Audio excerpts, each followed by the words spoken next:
DELF, exercice 3. RMC, ça fait débat.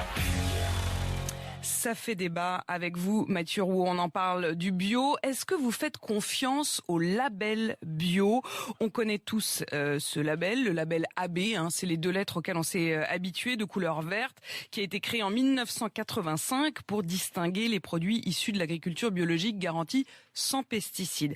En plus du label AB, il existe, vous le constatez tous les jours dans les supermarchés, une trentaine d'autres labels. Ils se sont multipliés depuis les années 80 à mesure que la consommation du bio progressait en France. Aujourd'hui, 7 Français sur 10 consomment au moins un produit bio par mois. François fait le maximum pour concocter de bons petits menus bio à ses enfants.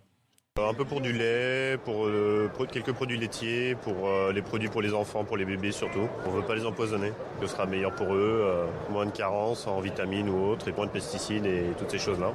Normalement, j'aurai un produit qui sera fait de façon un peu plus artisanale, peut-être un peu sans produits ajoutés, sans rajout de choses qui peuvent être toxiques ou qui peuvent être embêtants pour l'organisme.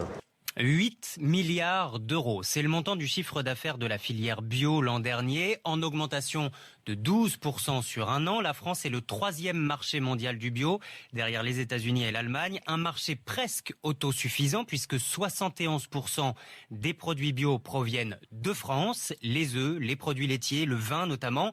Mais donc 29% des produits bio viennent d'ailleurs, de l'étranger, parce que la production française ne suffit pas dans certains domaines. Exemple, la banane, les productions sont ravagées aux Antilles. On importe des bananes dites bio de République dominicaine ou encore des tomates dites bio du Maroc. Problème, elles sont certifiées bio, mais avec le label de leur pays. Les critères n'ont rien à voir avec notre label AB français. L'utilisation de pesticides est par exemple autorisée en République dominicaine pour traiter les bananiers. Résultat, on n'y comprend plus rien. Anthony ne sait plus comment s'y retrouver et il a carrément décidé d'arrêter d'acheter bio. Pourquoi je n'achète pas bio pour la maison ?